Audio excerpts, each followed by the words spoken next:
From the St. Francis Yacht Club in San Francisco, this is the Wednesday Yachting Luncheon, hosted by Ron Young.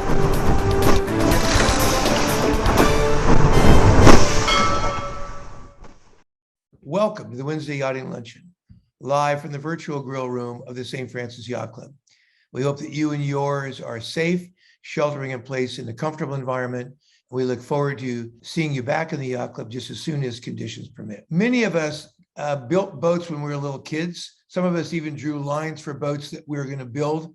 And our guest today starts out like that, like many of us, but has gone on to be one of the great, really significant naval architects, drawing beautiful yachts for now decades. And his story is fun, and I'm happy to be bringing it to the Wednesday Yachting Luncheon. So naval architect Doug Zurn, welcome to the Wednesday Yachting Luncheon. Ron, thank you very much. And thank you, St. Francis Yacht Club, for having me. I've enjoyed a number of stag cruises and got to know several of you. And some of the images you're going to see coming up are some St. Francis Yacht Club members. And so it's a real treat to be here. Thanks for having me. So Doug, what is the first time you can ever remember being on a boat, or when do you think you first were on a boat? What kind of boat was it, etc.? Before I was a year old, I was born in March of '63. And at the time, my father had an Abba King Rasmussen built 50-foot boat, McCurdy and Rhodes design, really originally a Rhodes design. But at the time, Jim McCurdy and Phil Rhodes, I think, had just merged firms. So it was a beautiful way to start a long career, to be honest with you. Philip Rhodes makes the most beautiful boats ever. And you just told us that the first boat you were on was the Philip Rhodes design, a person who's mythical for drawing beautiful lines. And you are known as drawing beautiful lines. So that is quite an auspicious beginning that you'd be sailing.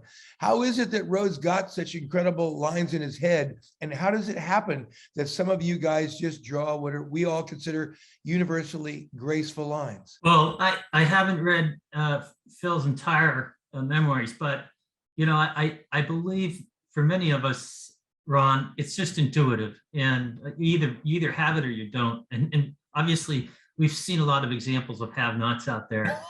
So, and we've seen a lot of examples of haves too. When's the first time you drew a boat, and when's the first time you built a model? I've been doodling boats my entire life. I remember sailing and doodling, and so that's just been something that's been going on. And as a kid, you build boats.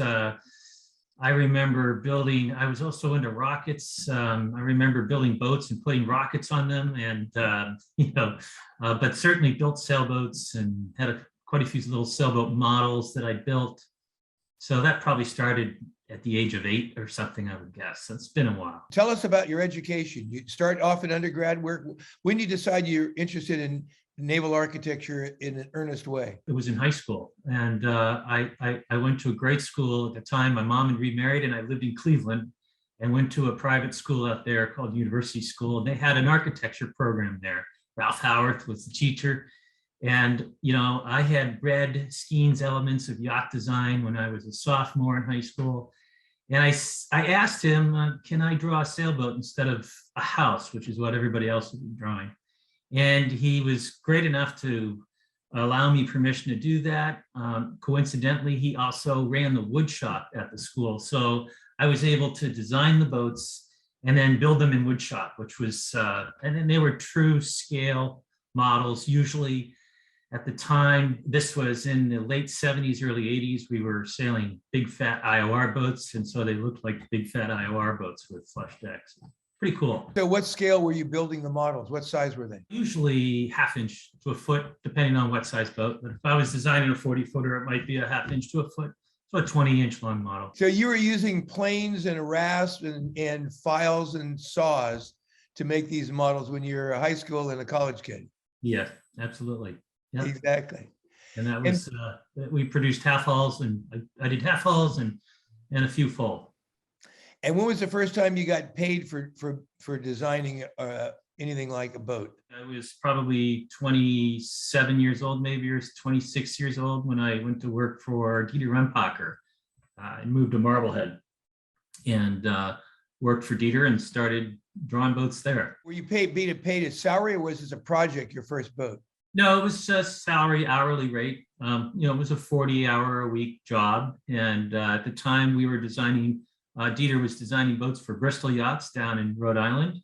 And Dieter had been Ted Hood's chief designer for many, many years. And just as I arrived on the scene in Marblehead, Ted had moved his whole operations down to what is now Hinkley down in Portsmouth, Rhode Island. And so Dieter, being a Marbleheader from Germany originally, he stayed on here in Marblehead, and coincidentally through a friend, I got hooked up with him. So it was wonderful. What's your first job title when you start drawing boats for a living? Well, I was a draftsman, and I remained a draftsman for a few years. I sort of set some goals for myself after I left college, that I'd get a boat built with my name on it in 5 years, or give it up and go back to something a little bit more realistic. So, so I spent maybe 10 years sort of bouncing around purposely at different jobs, working for designers, but also going to work for a custom builder in Maine, and then later going to work for Tartan Yachts out in Ohio. And I just tried to get as much, as broad experience I could firsthand. And that was the best way to do it. What did you call it the first time you had a boat with the Zurn name on it? When is that? What year is this? 1996 it would have been. And, in 93, I sort of hung out my own shingle after moving around quite a bit. It was really the best thing to do. I didn't have any overhead. I don't own a house. I didn't have any kids or anything like that. So I could hang my own shingle out and just go for it. And I did. And I was able to get my very first job, which was a beautiful little 21-foot sailboat for a family in Nantucket, for which we built one, and they're still loving it. And then the second was a powerboat, and for a musician named Billy Joel. And so if you want to skip to the end, I'm mostly a powerboat designer now because of that, and not so much sailboats. So. Billy Joel, I've heard that name before. It was a good break for sure. What was it like working for a guy who is fabulously competent and successful? Billy was very low key. He loved the process. We've done a few boats for him over the years. He loved the process. He appreciated the work we put into it. He had his ideas, we had our ideas, and we compromised, and it was a treat to work with. It really was. I'm going to run through some slides here that are chronological. This is a little Dow Dinghy. It's a sailing, rowing, motorized dinghy. We had this atop of the Rhodes 50 that my father had. It had an opaque bottom in it, and this is really where I got bit. I used to sail this boat around either the basin at Erie Yacht Club or in ponds, and especially late in the afternoon with the opaque bottom, you could see the water going by the bottom, and I would just get mesmerized to it, to the point I would probably get hit by a puff and flip, which happened once. And so, honestly, it was, I was always fascinated with the way the water was moving around the hull, and you could see through it almost. So this really was a game changer for me. It was opaque because it sat up on top of the house of my father's boat, and it allowed light in through the skylight that was up forward. But this is a Rhodes 48. This was Thunderhead, and she was the sister ship to my father's boat. And this is the boat that I have the most fond memories of, cruising up in the North Channel with family and friends. And it really was a beautiful boat. Tell us where you mean by the North Channel. Where Lake Superior, Lake Huron, and Lake Michigan meet is in the Mackinac Straits, and east of the Mackinac Straits is the Georgian Bay, and north of that is the North Channel area. It's beautiful cruising. You can tie your bow line up to a tree and anchor stern off and just sit there and enjoy clear water, great fishing, northern lights. If you ever get a chance to cruise up there, I strongly recommend it. My father later hired Jim McCurdy to design him a little bit more aggressive racing boat called Kahili 2. She was a McCurdy and Rhodes 61 built by Palmer Johnson, aluminum. And this was one of my favorite perches on the boat, and to this day still is. I love sitting in the pulpit of a sailboat. I would enjoy time on this boat, learning how to tie knots and Again, many fond sailing memories. I was probably 10 at this point in time. My dad and my mom did quite a bit of racing. This is a shot of the crew after winning the Mackinac race, Chicago Mackinac and Porcupine Mackinac races. And my mom always sailed with us. She cooked on every race. They did Bermuda races, SORCs, and the crew always bragged because Susie would always make a roast beef or serve some ice cream during the race. This is Susie, my mom down front, and this is my dad over here at the bow.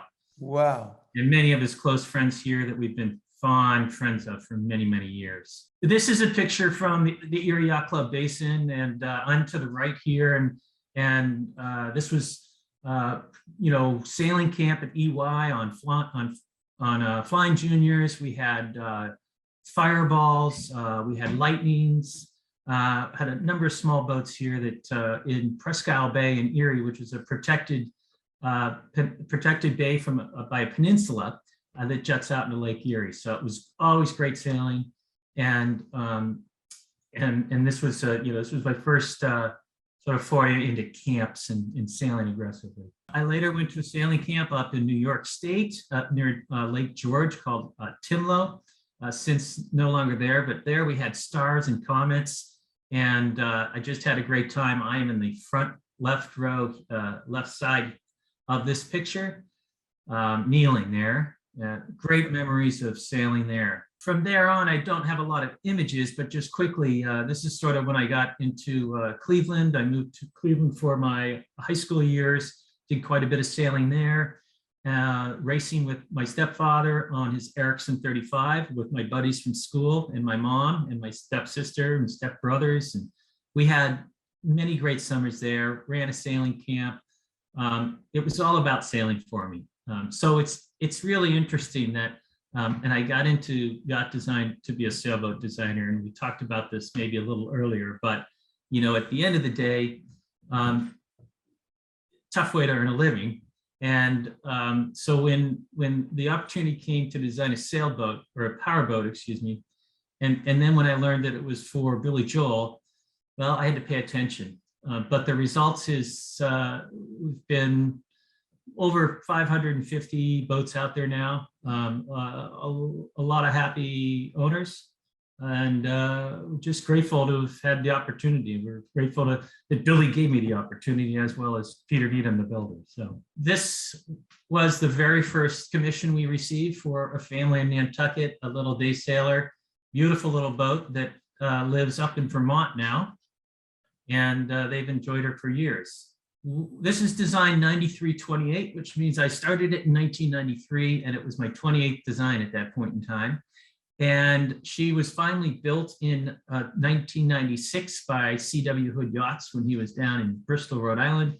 And we debuted her at the 1997 Newport Boat Show, along with the Billy Joel Shelter Island Runabout. So 2 boats sort of at the same show. It was a pretty amazing show for me, to be honest with you. No kidding. Yeah. Both ahead of their time. This was a centerboard boat for Nantucket with twin rudders. You'll notice the rudders are a little small.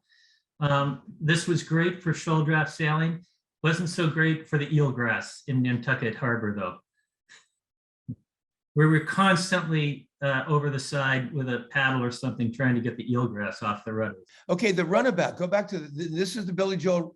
So this was the original sketch I did that was included in the my original bid package. And this is really all I provided. It was a profile of the boat, 38 feet by 11 feet. So pretty narrow boat. And the original sketch didn't differ far from the actual boat, which you can see here in this lines plan. A pretty open cockpit with seating for several people, a couple of Stid helm chairs. And back aft here, this boat is powered with, originally with Mark Cruiser outboards, inboard outboards, and gas powered.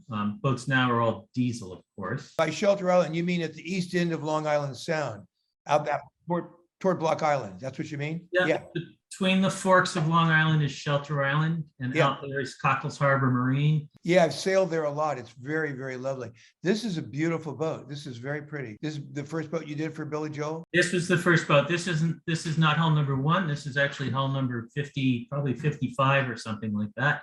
They're all on hull number 61 now. This boat came out about the same time as the Hinckley came out with their picnic boat. And one of the interesting statistics that I love to share is that this boat, which is a 40 with the gas engines in it, was about a 44 knot boat. This boat at the cruising speed of Hinckley picnic boat, which is around 32 knots, actually burned two gas engines burned less fuel than the Hinckley diesel picnic boat did. So extremely efficient propulsion system and efficient hull design. And I just want to point out, this is kind of where my sailing background has really influenced my powerboat designs, and I think has really made us different than others. We really design the boats around seaworthy, capable, strong, efficient designs that you can take in any sort of conditions, because sometimes you can be out there and conditions turn on you. So we're very, very conscious of this, and it's something that applies to each and every one of our boats. Did you say 43 knots? Yes, I did. At what RPM? With the gas engines, that's probably around 4,800 or 58, but with the diesel engines at 3,300 RPM, we're doing 39, 40 knots with a pair of Yanmar 370s. So what's gallons per hour? It's about, at cruise, we're about 2 nautical miles per gallon. So extremely efficient, extremely efficient. Boy, those are fast, beautiful. And fast. So this was a result of the runabout. Hull number 4 decided they wanted a larger boat, and so the Shelter Island 50 was built. We built one of these at Cockles Harbor. This was powered by twin-man diesels coupled to surface piercing drives. This was a 50-knot wide open boat when she was young. So very capable, and she was driven many hard miles with her owner. She was the tender for a larger Fed ship, so they called her the little black boat. And so this boat sort of went side by side with the Fed ship. He would fish it and just do day trips, day excursions. The next boat we did was this boat for David Marlowe, the Marlowe 65, really introduced him to this sort of level of build. He had just started Marlowe Marine, and we were his designer of choice, and we built and designed a number of different models for him, and he's grown a very successful business from it. So this is quite a bit different than what you saw previously, but it still sets an example for an efficient hull design that's easily driven. Mm-hmm. How fast? That's a 28 to sort of 32 knot boat when it's rigged out with the larger engines, but most people probably cruise that boat between 19 and 23 knots or something like that. With most of the engine arrangements, cruising between 18 and 23 knots. Right. That's actually changes, the whole intercoastal changes everywhere. We were cruising in a powerboat when you're going that fast. Wonderful. It does. And, what people don't understand too is that, when we look at fuel burn rates and everything, again, we're getting, in most of these boats, we're getting anywhere up to 2 nautical miles per gallon at a cruising speed. And you get this sort of flat curve where it doesn't matter if you're going 30 knots or 38 knots, you're going to burn the same amount of fuel because you're going to get there quicker and turn the engines off. You're still getting that 2 nautical miles per gallon. So it's not like we're burning that much more fuel. We're actually burning less, especially when you get down to decent speeds. Now, you mentioned gasoline a little bit. Talk to me about when you like gas and when you like diesel engines. I'm a big advocate of things that don't explode. So I would choose diesel over gas if I could. But gas gives you some advantages in that, in particular with outboard motors where, you're doing some cruising in shallower waters or places where you may end up having to inspect your propeller or clear it or something. That's where, you really, at this time, we're sort of stuck with gas. There are some diesel outboard options out there right now, and those should become more prevalent, but they are expensive. This is a quick image of Mary Johnstone, and Mary Johnstone was the inspiration behind MJM Yachts. Mary Johnstone's motorboat. And Mary had a Dyer 29 that she would take out and watch her husband, Bob Johnstone, founder. Bob had seen one of my Shelter Island runabouts during their trip to Northeast Harbor. Bob got a hold of me late on a Friday night and to talk about designing a new powerboat line. And so Mary was really the inspiration behind this new line. And this just added to our, resume, a wonderful new relationship, a wonderful new line of boats, and inspired by a wonderful woman who wanted just a bigger, better, drier boat. And the result was 20 years ago, I guess it was, that we started 2002 with the first 34. And it's grown to include now the mothership is the 50 and the 53Z, and they are wonderful boats, incredibly efficient. People that own them use them 24/7. They're constantly cruising on them. These aren't dock candy boats. These are boats that people use regularly offshore for cruising long term, and they love them. Very open air concept, low maintenance, no teak to varnish on the outside, efficient hull designs, even with outboards. I don't have a video on that I could share with you, but we recently put triple Merc 600s on this boat last week, doing 51 knots outside of Boston Harbor on this boat. Absolutely incredible. You would never imagine that this boat would be so comfortable at 51 knots, but it is.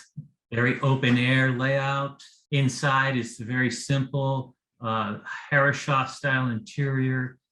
This happens to be the great room layout, which is a single cabin boat up forward. But then we have all sorts of wonderful ways to convert the starboard side here that you're looking at into a number of different cabin configurations. So they're very flexible. Over 250 of these boats have been built thus far of varying sizes, and really has been a treat to work with them. This next boat is a boat from Duffy Duffield's shop down in Newport Beach, California. I love Duffy. Duffy is a good buddy. I love him. And he's literally revolutionized yachting in Newport Harbor with the Duffy. I have the utmost respect for Duffy. And we had a great time putting this boat together for a client up in the Northwest. Duffy originally thought that this boat might be an electric boat, but it was really just too cost prohibitive to do that. So we ended up designing a very efficient hull with a single 1,000 horsepower diesel, allowing this boat to top out again in the low 30s and cruise in the mid 20s very comfortably. And she just comes out of the water very lovely, just flat and very little weight. And she's got a nice interior with tri-cabin layout below and a fly bridge up top, and it really is a joy to drive.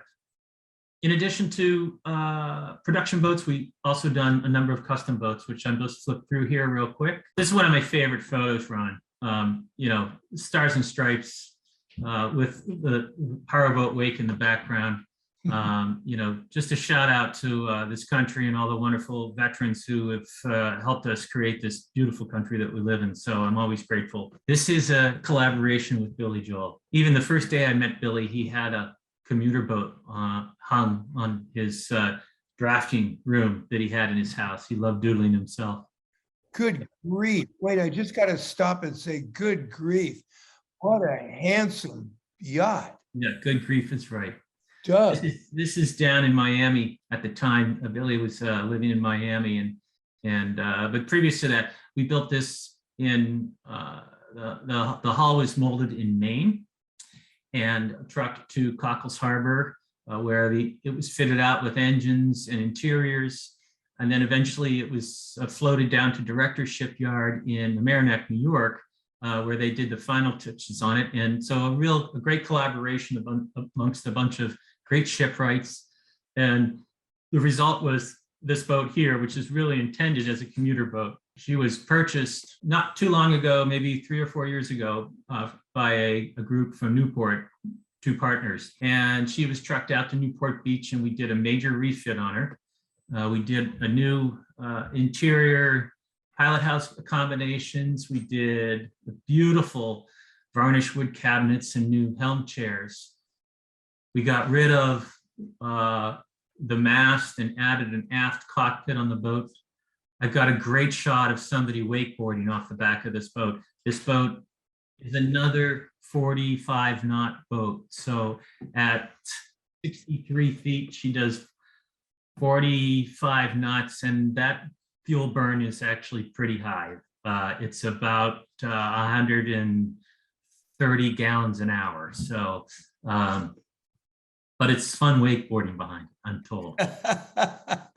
And you're going how fast? You're going about 40 knots, probably wakeboarding behind this boat, and you've got a line that's probably 90 feet long. So both these boats, this boat's propulsion system is similar to the Shelter Island 50 that I showed you earlier, and so surface drive puts up quite a bit of chop behind the boat, and you really need to get a ways back before you water ski behind it. The interior airiness and openness and clean and fresh feeling to them is like really just remarkable. It's the feeling inside your boats that people always talk about. They feel so open and airy and kind of free. It's very, very cool what you do with the design. This is a boat we did for a St. Francis member, and we built this in Maine at Lyman Morris, custom boat builder in Maine. This was a 62-foot boat, twin engine, twin cat, 1,000 horsepower. Again, probably about a nautical mile per gallon at cruise, cruising at anywhere from 18 to 23 knots and topping out just under 30 knots. She's a wonderful layout that has 2 cabins. We have an aft cockpit, a lower aft cockpit. This is where he had a jet tender that's stored nicely in there, so you didn't see it from outside of the boat. And again, inside, try to open things up as much as possible, Ron, and just have 360 visibility. Right. I see how you've got the companionway. You can see through it and so on. Yeah. Right. You can actually see, and this is the aft cabin here. You can see from the aft bulkhead to the forward bulkhead of the boat when you're in either cabin. The same holds true from up top. You can see from here all the way forward is that up there is the forward bulkhead of the boat. So we try to keep it as open as possible. Right, right. That's your designs are noted for this incredible spacious feeling inside the boats, which is really attractive, really very fresh. A nice fly bridge, nice little place to perch. This is a sister ship to one of the 50s. I show this, this boat was finished at New England Boat Works as a commuter boat.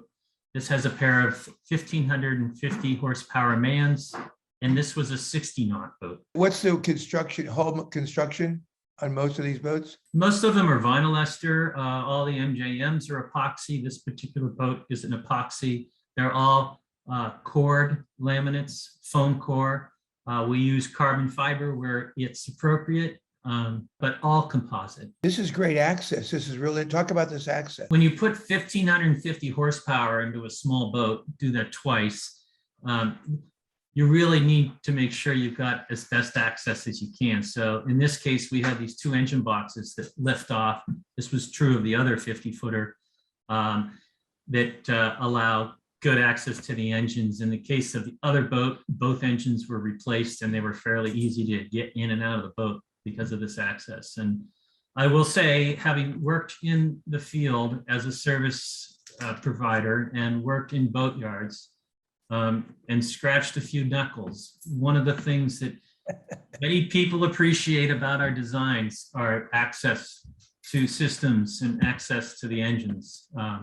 You got to be able to service the boats. So this boat was coupled to some Camelot Rolls-Royce jets.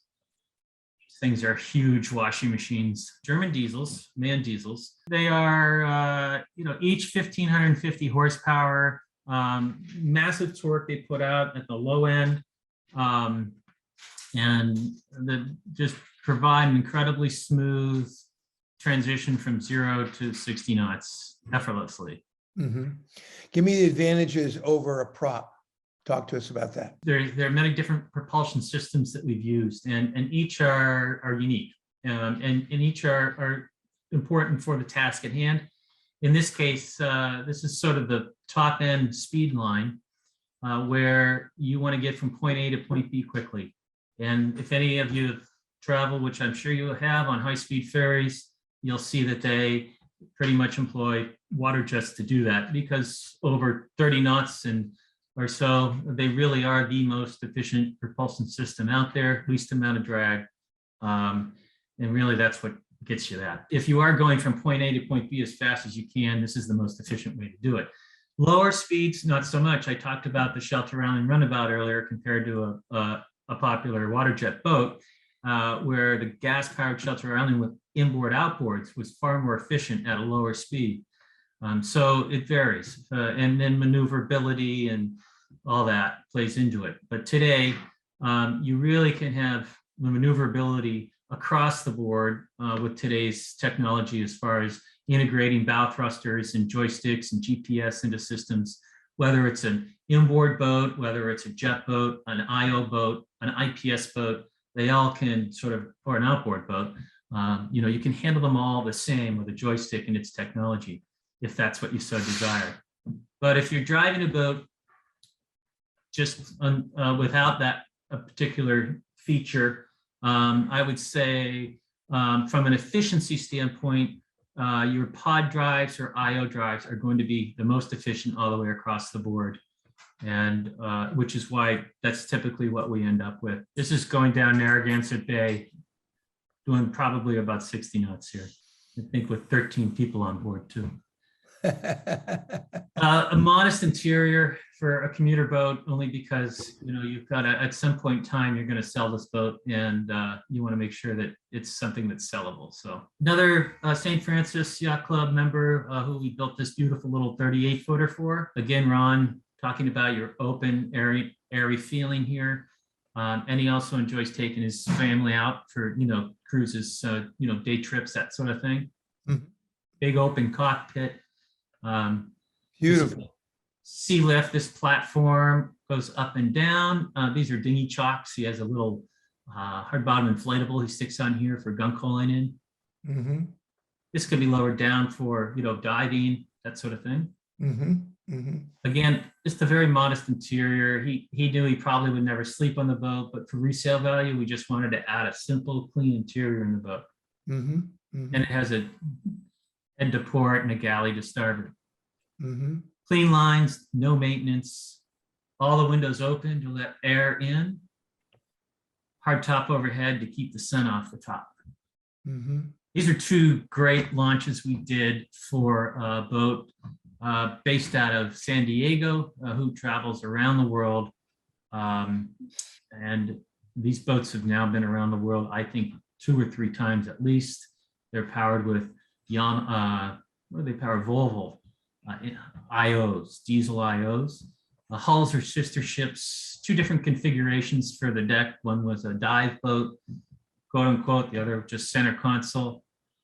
They lived up on the foredeck of an expedition boat. They've been in a couple of National Geographic stories on our oceans. So they've served their purpose well. They're both about 7,500 pounds. Really? And epoxy, e-glass, core cell cores. So a sailboat still, I do occasionally draw some sailboats, and here's the lines of a 22-footer we call the Marblehead 22 that was built up in Booth Bay, Maine. This was the cold molded, first stripped in mahogany and then diagonally planked with cedar. Incredibly light, stiff boat at 22 feet, had an unstayed carbon rig, North 3DL Maine, and is absolutely a pleasure to sail. I know there's many of you out there that have the Wiley cats, and so you know what I'm talking about. Yeah. This is a performance cat, and just a great harbor burner. There's, the visibility is incredible, stiff, carbon fiber unstayed mast, dumps off in the puffs, depowers the boat. Just is so much fun. Big open cockpit, great boat. That boat looks like it's got plenty of sail power. There's tons of sail, plenty of sail power. I have it up on my website. I should have memorized that, but. This is like a fast little ride. This is great. This is a boat I started in 2004, and this is for Mark Bruckman, Bruckman Yachts in Ontario. And this is a beautiful little day sailor we did for actually a family friend from growing up in Erie who lives in the Chesapeake Bay area. God, that's handsome. That's really handsome. Just a wonderful day sailor with 6-foot headroom below. This particular boat had a shoal draft keel. He had a draft limitation at his dock. So we only drew 4'9", but she was a 21,000 pound displacement boat with, I think, about 12.5 or 13,000 pounds of lead in a very short hull keel. Be here. Very high aspect rig, self-tacking head sail, asymmetrical spinnaker, not on a chute or not on a sprit, but just clean lines. Huge cockpit. Wonderful boat to sail. This is a fun project we did. We try to do stuff locally as well. And the gentleman who built this owned an MJM 50Z, and he now owns an MJM 43Z. We were able to use, these are Herreshoff's original offsets from a launch from 1882, I think it is. And these original offsets are what we use to come up with a new set of lines for a launch for this particular owner. Now, Herreshoff really had a set of blueprints that would work for many different size launches, rudders, skegs, prop skegs, propellers, this sort of thing. And he would just literally change the station spacing. The offsets would remain the same and to lengthen the boat or shorten the boat. So that's entirely what we did here. We took the original offsets, drew the sections, and then shortened it, the station spacing, by about, I think, I want to say maybe 80% or something, to come up with about a 26-foot steam-powered launch. Now tell the non-naval architects in the audience, when you say offsets, tell them what you're talking about. A table of offsets is a list of numbers which represent a dot on a line, which you can see represented in this image. And that is how Herreshoff used to design his boats. We talked about me building hull models when I was young. Herreshoff would literally carve a Hoff hull and look at it and get it the shape he wants. And then he would pick these points off it with a special tool that he had. And he would document this in his little notebook, which is what we see here. And then he would take that and he would put that on a piece of paper and draw the hull lines and fair them, and then loft them full size on their loft floor down in Bristol, Rhode Island. And that's how we define the shape of boats then. It's almost identical to how we do it now, except today we do it in a 3D file in a computer and not whittling out a 3D hull mold. But we do the same thing that Herreshoff did. We design it in 3D and then we send it electronically to a 3D 5-axis machine down in Bristol, Rhode Island, coincidentally, and they carve these gigantic molds for us out of it. So it's kind of come full circle. These are the hull lines that we generated just for the sake of generating hull lines. We're not going to produce loftings from this because we actually take our computer drawing and we cut sections through it and we give the builder full-size loftings. What software are you using? What are the packages? 2 different 3D modeling softwares. We use Multisurf, which is a very purpose-driven marine naval architecture software that allows us to create the shape and then pull it. It's a relational software, so we can pull it in this direction and it will affect other surfaces around it. And then once we lock that in, we export that to some software called Rhino. It's a McNeil company out in the Northwest Seattle area. Rhino is a surface software. It's not a solid software, meaning it's just working on the surfaces. It's not actually building a solid, like a solid block. It's just the surface. And then from there, we build everything else in 3D inside. This boat was built right here in Marblehead, Red Pond's boat work, very traditional plank on frame. We had a whiskey plank party, if any of you know about that, but that's the last plank put on and you take a shot of whiskey. This was a really unique find. The owner found this down in Texas. This is Herreshoff also was a steam engine engineer. He designed steam engines, Right. which I didn't even know. And Ulf found this. This is an original Herreshoff 3-horsepower steam motor that we later fixed into Dragon. Oh my God, what a cool idea. Yes. Oh my heavens. This is a steam launch. This is a steam launch, which I think, originally probably was a really wonderful idea until, we realized that it's gonna, we can't just run down the dock and hop in this thing and go for a ride. Firing, you can see the bag of wood over here. Firing this thing up, it would take a good solid hour or so to get the water hot enough to get the boat moving. So we enjoyed this process. The boat's now actually at the Bristol Museum in Bristol, Rhode Island, on display there, and is occasionally seen in the summer months ferrying people out to moorings off of the Herreshoff Museum. So it's kind of cool. So just to close out here, some images of some fun things, projects we're working on right now. It is an electric boat. It's for Appalachian Mountain Club up on 3 Mile Island in Lake Winnipesaukee.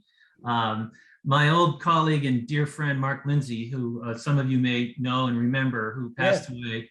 Mark was really an amazing fireball builder and composite guru, and big supporter of Appalachian Mountain Club. He was always disgusted. He would show up there and get on this gas-powered wooden boat that put a 3-foot wave up as they're going across Lake Winnipesaukee. And he said, "Doug, we've got to fix this."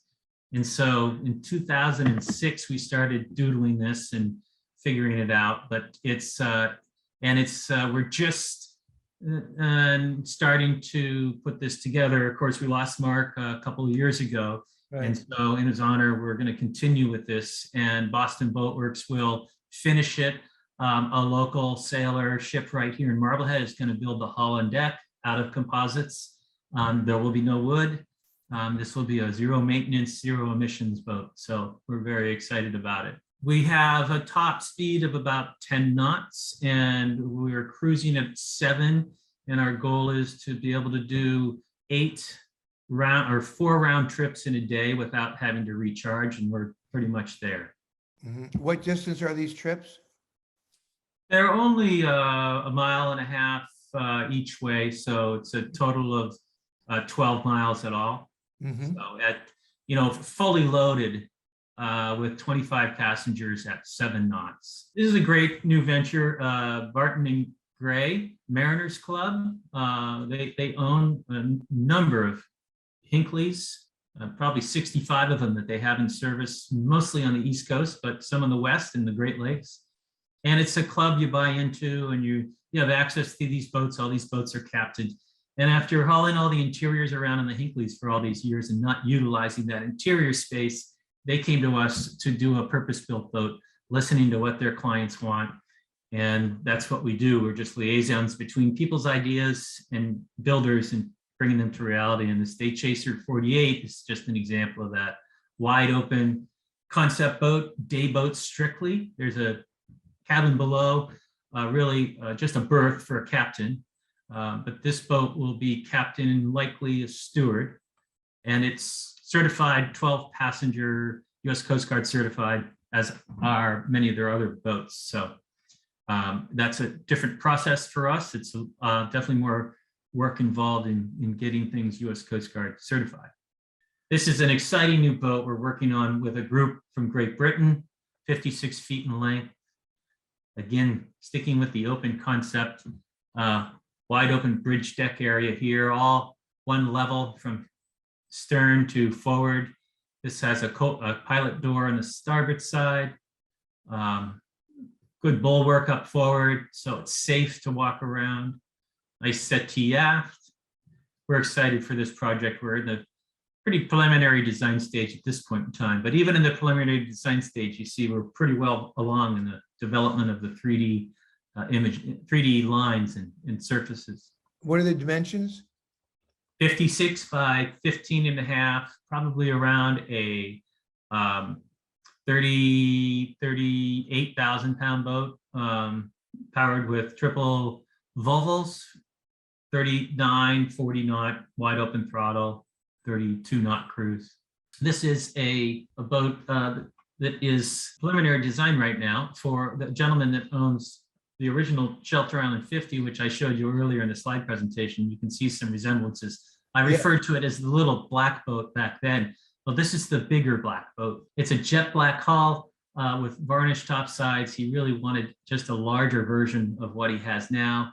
A 59, call it 60,000 pound displacement with a pair of 1,550 horsepower mans.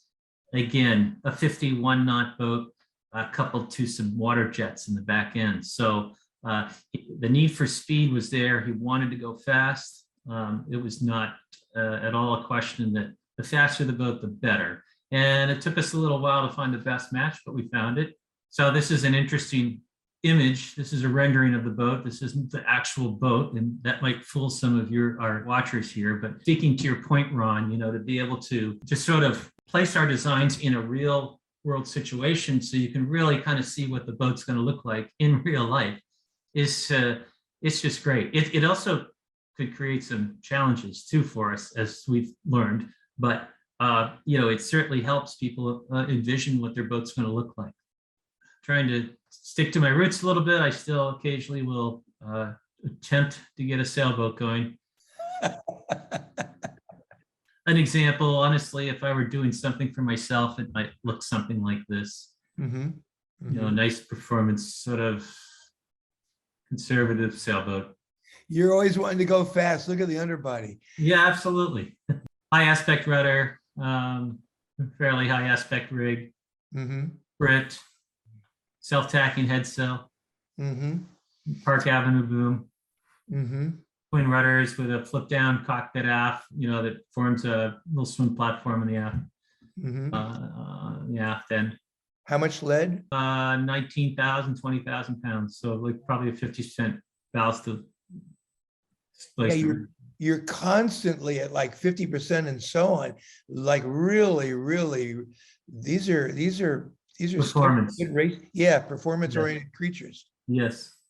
Typically, group of just sort of a list of the people we were excited to have worked with over the years. And I'm just going to flip through some stuff here that sort of talks a little bit about our studio here in Marblehead, which is small but functional. Right on the water, looking down the harbor out towards the Boston Yacht Club and Eastern Yacht Club. And what a beautiful place Marblehead is. Good heavens. And what a heritage you guys have of really cool sailmakers and yachting in general. So what a great place to be based. Oh. And the Eastern is a great club. This year we're hosting the Stars 100th anniversary this fall, which is going to be an incredible event. We have a great staff of pros and race volunteers. Myself, I've done a little bit of volunteering over there, and it should be a great event. I'm sure similar to what you may have experienced in the past. So some examples just of some different images of hulls, just so you can sort of see a little bit about, you know, where things are coming from here and bottoms and everything. And this is the first 50 on the top right coming out of the mold. Predominantly, we're building out of straight E-glass. E-glass is versus, you know, E-glass is pultruded glass woven into fibers. Sometimes it's associated with a mat, which is a chopped glass. Chopped glass is really just for bulking up a laminate, and it doesn't offer much stiffness or strength to it. And it might be used really to help resin attach to various particles of the glass, the reinforced glass. Epoxy, on the other hand, is a much better adhesive, and it sticks to the regular E-glass without any problems. So you can eliminate the mat, which eliminates excess weight and gets our strength to weight ratios higher. Speed, stability, ride, economy. You wouldn't think that these two things go in the same heading, but they do. For our boats, they do. Yes, speed is important, but the boat's got to be comfortable. It's got to be a comfortable ride. All the hulls have, you know, some what I call rocker up forward. So the forefoot is not too deep because you don't want the bow digging in and steering the boat like you may have experienced on some other power boats. You certainly don't want to experience that at 41 or 51 or 60 knots. We have a running surface aft that's a nice fixed constant dead rise angle. So it just creates this foundation. So once the boat's on a plane, it's like riding a bike, you know, it's just a solid foundation on which to ride. And we do that at varying angles depending on the purpose of the boat. if you're going to be running offshore if you're going to be running offshore in an offshore race, you're going to have a very deep V, a 26 or 28 degree, what's called a dead rise angle. If you're putting around coastal, you might have a 13-degree dead rise angle.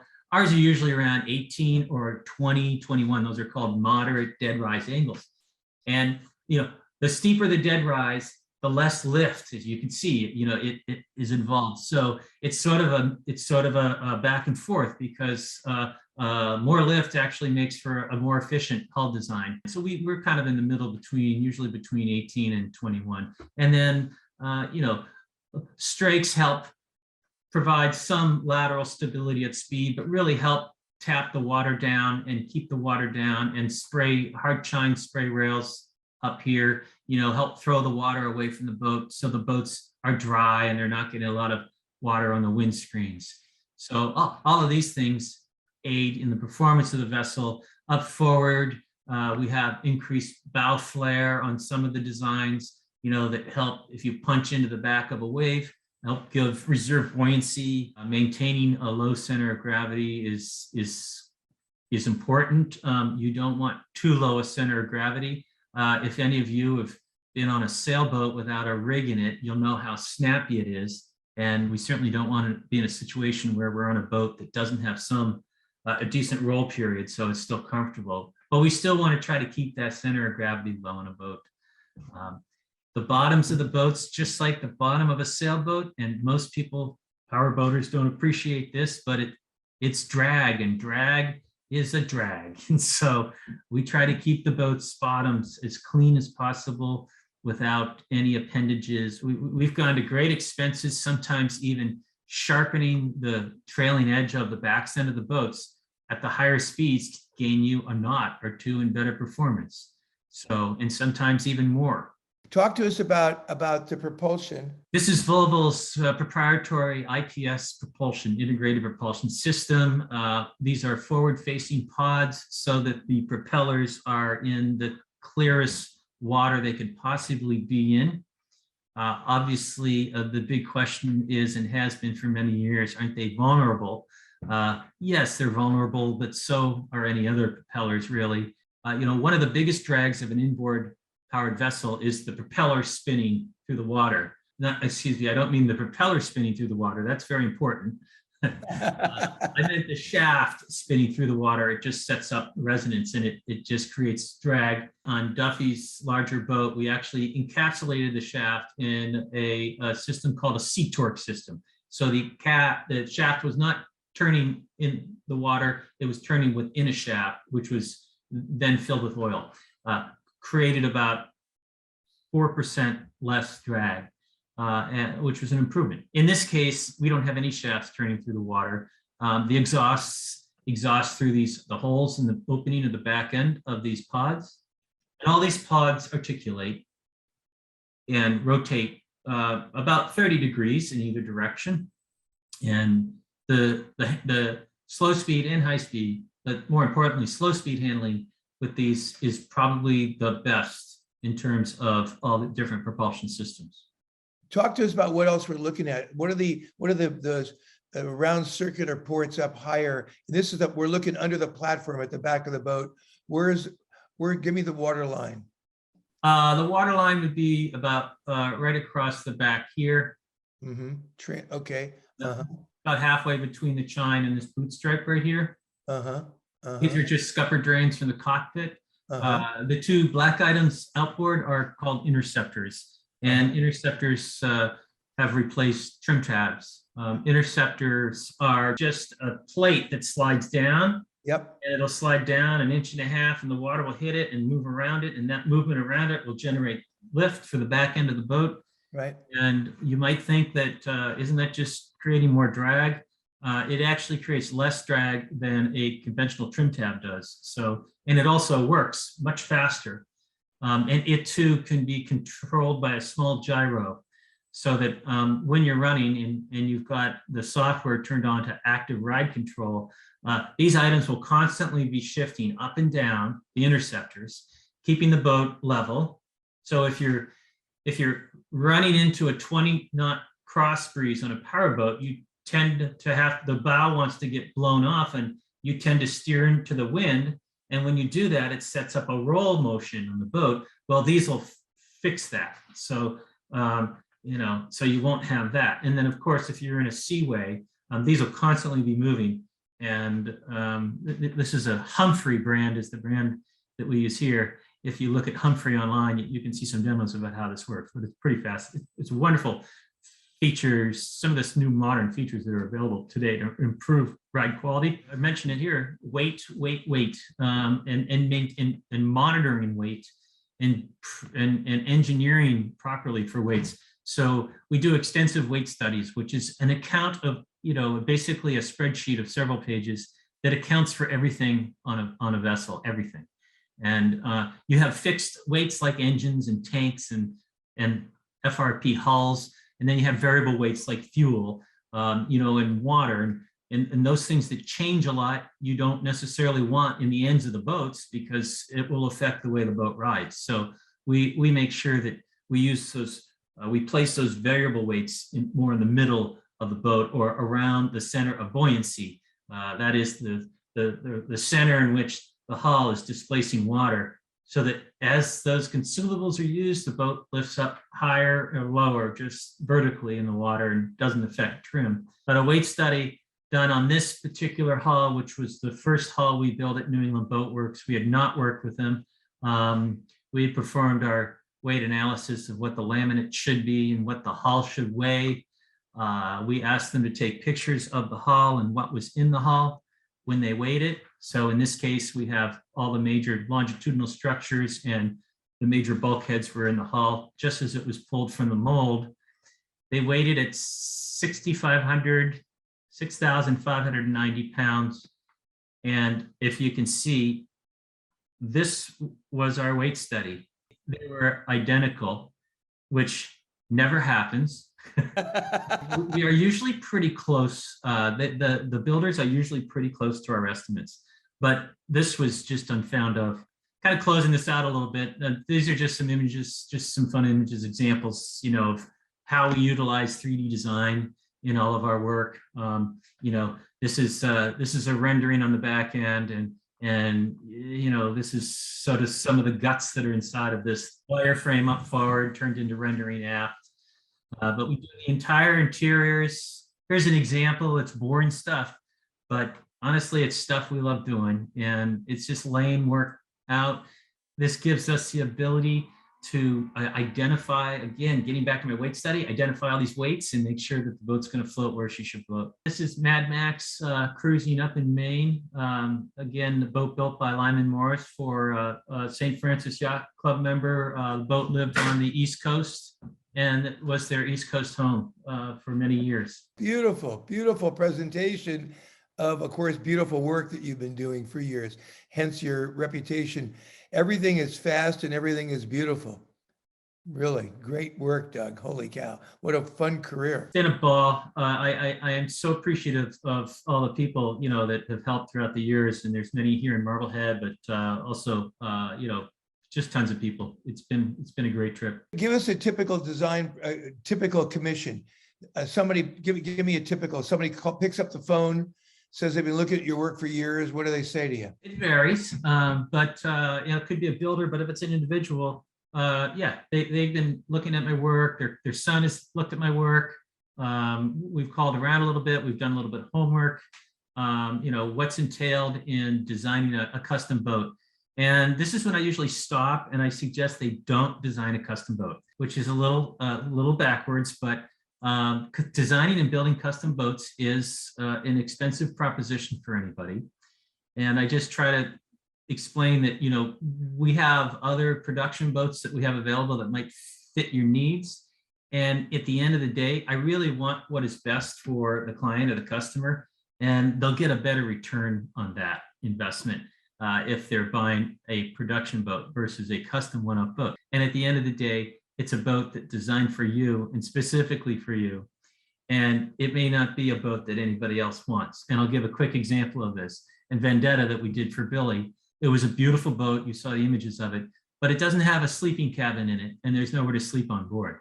So it was a difficult boat to sell. In fact, he ended up donating it to Seakeeper Foundation, and then it went out to auction. So I want to try to discourage that sort of thing from happening to my clients. It was a lot of money. So the process is that, we start with preliminary drawings, just getting the overall shape and look and identifying spaces, and we work through preliminary design processes with the customers and with the clients. And when we get to the point where we've sort of locked the design in, we go a little further and we start just preparing some specifications and weights and that sort of thing so that we know the thing's going to do what it's supposed to do. And then at that point in time, we have enough information that we can go out and find a number of builders to look at bidding the project. And it, of course, depends on the project itself. We're not going to go to a composite builder to build an aluminum boat. So we match the builder to the client's wishes, their budget. And then we get the boat bid, and then we sort of maybe visit the yards and inspect their work, and then make a decision and then get a slot and build the boat. So it's a long process. It takes anywhere from 2 years to 4 years, I would say, in general. So it's, but at the end of the day, you get the boat that you want. And in the production end of things, these new production boats that we're developing right now, those are usually a little quicker turnaround time, a year to a year and a half. They're very intense in that there's usually a lot more people involved in the design and the concept of the boat. So it's our job to kind of interpret everybody's needs into something that's buildable and sellable. So a lot of different challenges that way, and a lot of. So back to your earlier point, how many production boats are out there now of your design, and what's the size range of production boats available that somebody could look at? 24 feet up to 70 feet. And the Vanquish powerboats were purchased by Century Boats down in Florida, and they are building our Vanquish 24 inboard, Vanquish 26 outboards, center consoles, and runabouts. And then Shelter Islands are 38 feet. The MJMs has a whole new line of boats that they're producing down in their new facility in North Carolina. They have the MJM 3 and 35, which are our designs. The new MJM 4 is our designs, and they have a 43-foot version of that, which is a combination of us and another design firm. And Boston Boatworks, they are wrapping up building the larger MJMs, the 53s and the 43s, and they'll be transitioning to building the Barton and Gray boats that you saw earlier. We've got 3 or 4 of those on the shop floor now. Very exciting project. Those are not readily available to the public. Those are really primarily for the club only at this point in time. And then certainly some of the Marlows are out there. There's a number of used boats of ours that are always sort of working through the market. And then the MJM 70, which again will be the custom boat will be launching this summer, will be then being tooling will be shipped to North Carolina, and they'll be produced down there. So wonderful. Doug Zurn, naval architect, boy who drew boats as an 8-year-old, develops incredibly beautiful eye, and so many fans in the yachting world for the handsome yachts that you've created. How many total yachts have you now designed? I think there are about a total of 570 of our hulls out there right now. Many are duplicates. I think probably 25 or 30 designs that are actually out and about right now. Wonderful, wonderful. Like books in print, except bigger. And far more complex from our view. Anyway, Doug Zurn, wonderful having you on the Wednesday Yachting Luncheon. Thank you so much for a great WYL. And I look forward to seeing you at the next stag cruise and otherwise around around the scene. Ron, thank you very much, and thanks to everybody. I'm glad we were able to do this. Absolutely, my pleasure, buddy. Thanks. And with that, the Wednesday Yachting Luncheon is adjourned.